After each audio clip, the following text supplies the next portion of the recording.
Most observers believed Iran's deepest facilities were protected by geography, by concrete, by mountain rock, and by an air defense architecture designed for the exact scenario that unfolded in June 2025. Yet when 7 B-2 Spirit bombers returned to Whiteman Air Force Base on June 22, the most shocking detail was not that the United States had struck Fordo, Natanz, and Isfahan. It was that Iran, a state that had spent decades building layered defenses against American air power, appears to have watched the most important penetration of its strategic infrastructure without firing a meaningful shot at the bombers that carried it out. The accepted assumption had been simple. Even if Washington attacked, the approach would be detected, the corridors would be contested, and the strike package would face at least some visible resistance from surface-to-air missiles, interceptors, or emergency radar cueing.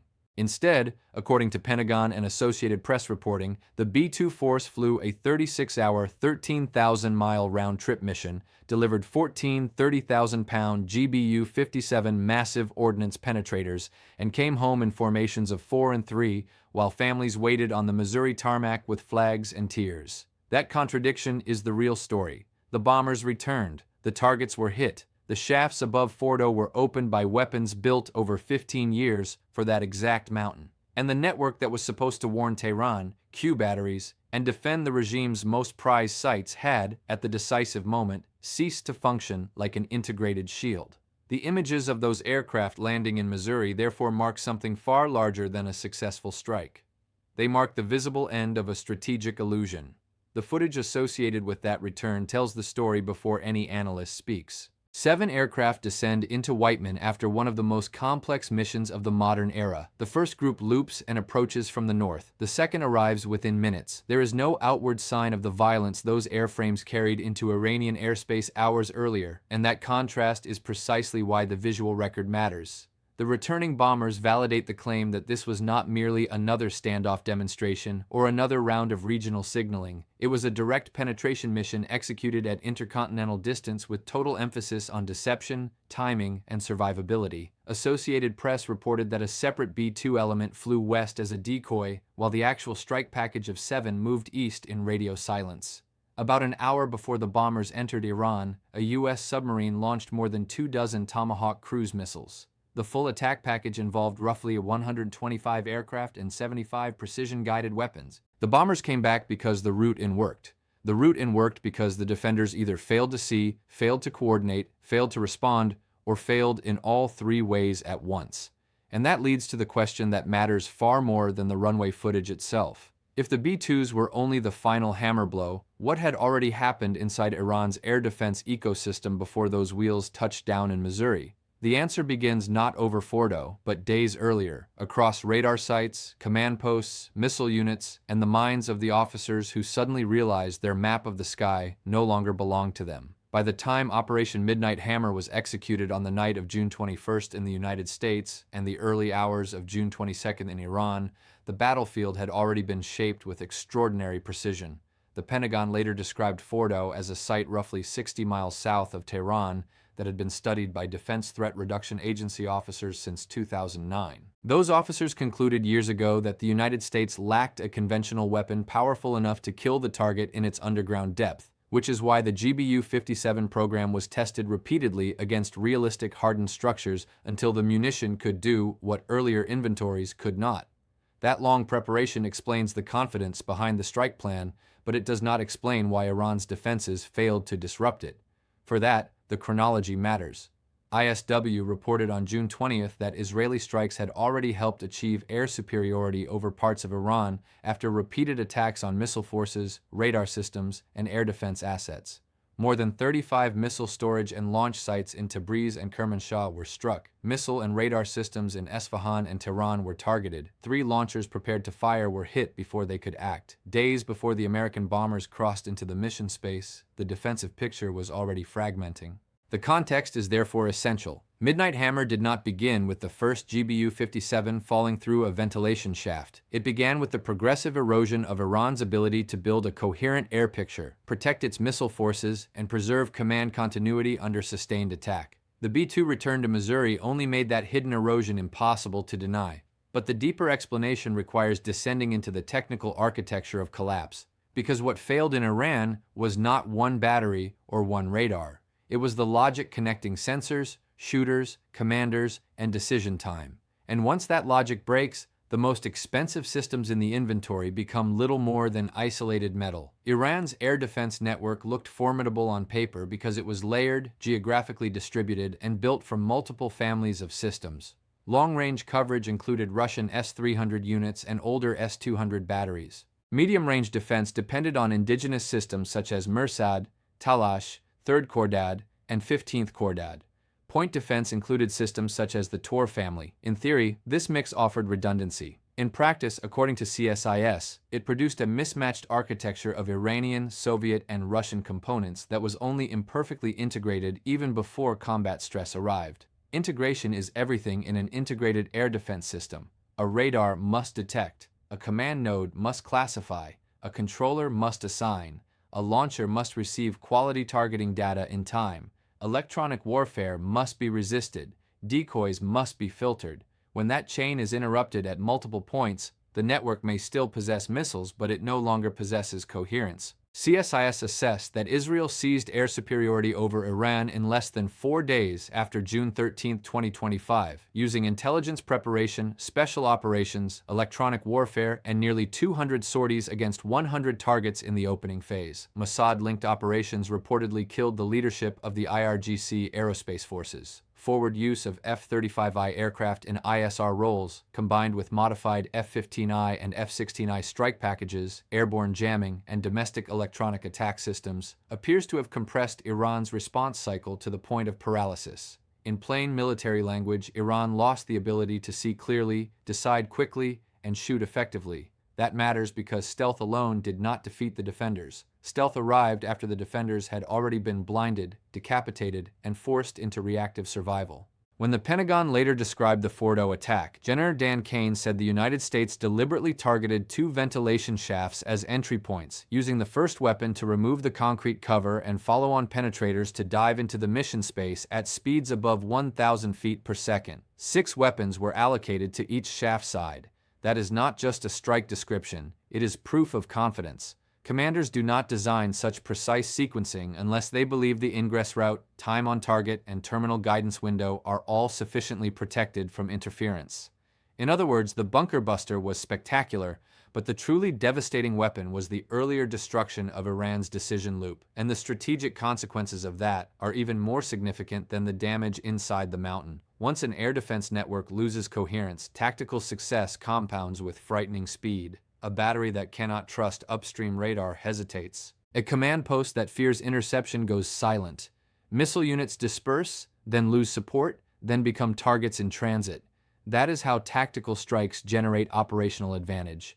ISW's June reporting showed that Israeli operations were not limited to symbolic targets. They were removing missile storage and launch infrastructure in Tabriz and Kermanshah, striking radar and missile systems in Esfahan and Tehran, and repeatedly hitting facilities tied to nuclear research and regime coercive power. CSIS went further, arguing that the opening campaign decimated Iran's integrated air defenses and allowed freedom of action for deeper, repeated strikes. By the time the B-2s moved east from Missouri, the United States was not confronting a pristine defensive belt. It was exploiting a corridor created by days of attrition, decapitation, and electronic disruption. That is why Associated Press could report that Iranian forces neither detected the inbound strike nor mustered a shot at the stealth bombers. It is also why the submarine-launched Tomahawk salvo matters. Cruise missiles arrived first, adding additional confusion, saturating key aim points, and forcing whatever remained of the network to divide attention just as the manned penetrators approached. Then came the decisive mechanics over Fordo. 14 GBU-57s in total were carried by the 7 B-2s, 2 per aircraft. The mission used roughly 75 precision-guided weapons across the broader operation. More than 125 aircraft supported it, including fighters and refueling tankers. The crews ranged from captains to colonels, including both active-duty personnel and Missouri Air National Guard aviators. This was the largest B-2 operational strike in U.S. history and the second-longest B-2 mission ever flown, according to the National Guard. Tactical details like these are not decorative. They reveal an operational fact. Once Iran's defensive system fractured, American planners could shift from coercive demonstration to engineered destruction. The strike was therefore not a gamble, but an execution phase. Yet even this still understates the real significance, because when a state cannot defend the facilities it buried under rock and myth, every regional actor begins recalculating the balance of power. That recalculation is geopolitical, not merely military. For years, Iran's deterrent rested on several interlocking assumptions: that geography provided sanctuary, that ballistic missiles imposed costs on adversaries, that proxy forces complicated escalation, and that nuclear latency created strategic ambiguity strong enough to restrain direct attacks. June 2025 shattered at least part of that architecture.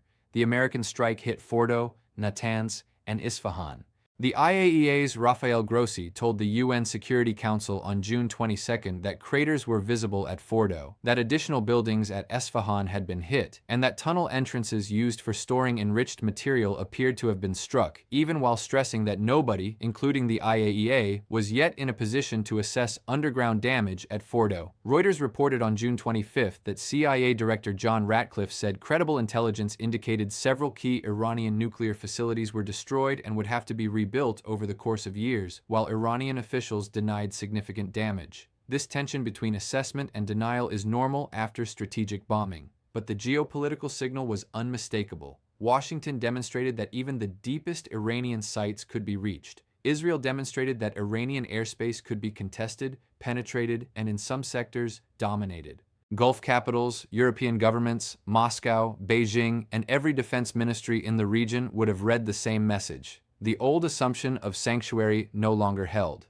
There is also an industrial message here. DTRA's 15-year effort to build the GBU-57 for Fordow shows that deterrence in the 21st century depends not only on platforms, but on long incubation cycles of intelligence, modeling, simulation, testing, and munition design.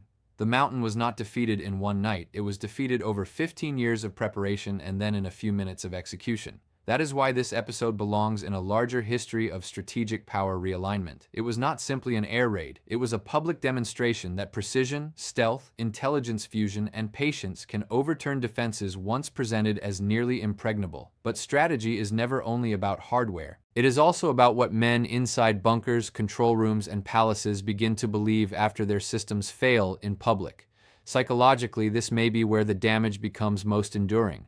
A radar operator can recover from a missed track. A missile crew can reload after a failed intercept. A regime can even rebuild concrete.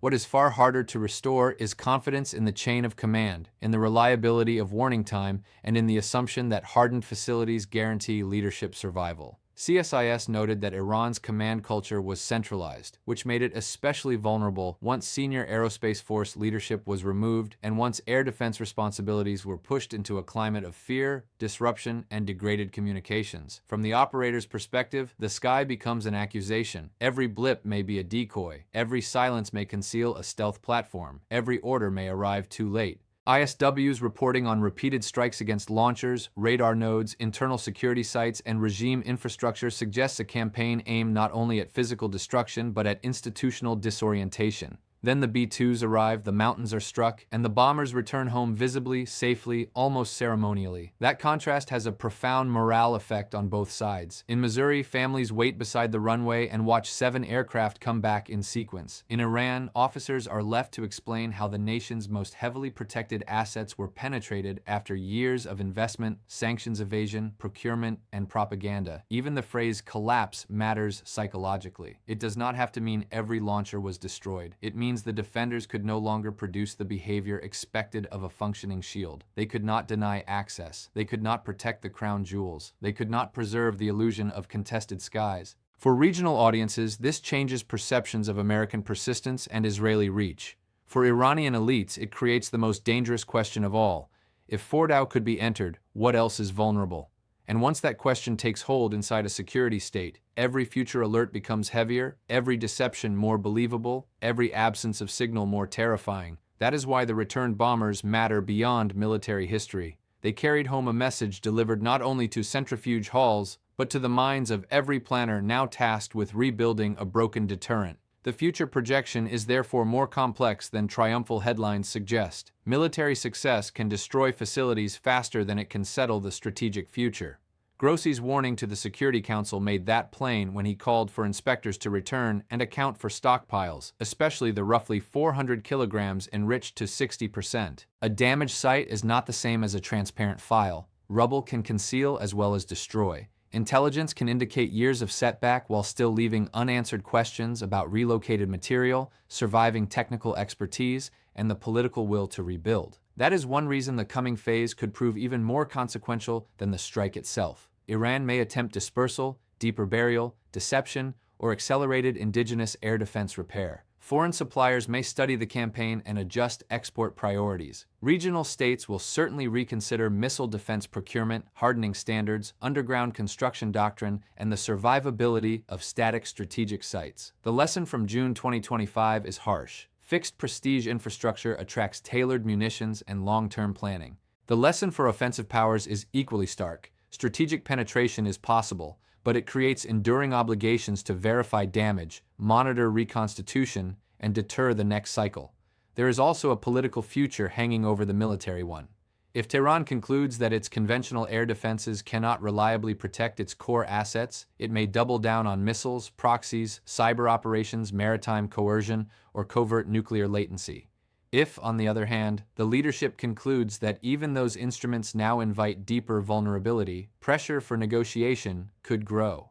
Both paths remain open. That uncertainty is why the return B2s should not be seen as the end of a story. They are the closing image of one chapter and the opening image of another. The mountain was struck. The network failed. The pilots came home. But the unanswered issue is whether this was a temporary collapse under extraordinary pressure or the revelation of a structural weakness that adversaries will now exploit again and again. And that final question leads back to the contradiction at the center of this entire episode. Iran built depth, layers, redundancy, and myth to prevent exactly what happened. Yet on June 22, 2025, 7 B-2 bombers returned to Missouri after helping deliver the largest B-2 operational strike in American history, and the visible evidence from AP, the Pentagon, ISW, CSIS, Reuters, and the IAEA all points toward the same conclusion. By the time those bombers crossed the mission line, Iran's defenses were no longer functioning as a true integrated shield. Some systems may survive, some facilities may be rebuilt, some assessments will continue to evolve, but the strategic illusion has been broken in full public view. The contradiction from the opening remains the defining fact. The deeper the site, the greater the sense of invulnerability. Yet the deeper the illusion, the more dramatic the collapse when it comes. The runway at Whiteman therefore became the final frame of a much larger event. Not simply the return of 7 bombers, but the return of proof that stealth, intelligence, electronic warfare, deception, and patient weapons development can tear open even the most heavily defended architecture when its command logic fails. The debate now turns to what comes next. Was this a one-time penetration made possible by unique circumstances, or the beginning of a new era in which hardened sanctuaries across the region are permanently exposed? What are your thoughts? Did this operation merely damage Iran's strategic infrastructure, or did it fundamentally rewrite the balance between defense and penetration in the modern Middle East? The comments are open for that debate. If this analysis was valuable, subscribe, like the video, and turn on notifications so the next chapter is not missed. The bombers returned, and with them came the clearest possible signal that the collapse began long before the explosions. Presented by TGN. Thank you for choosing us.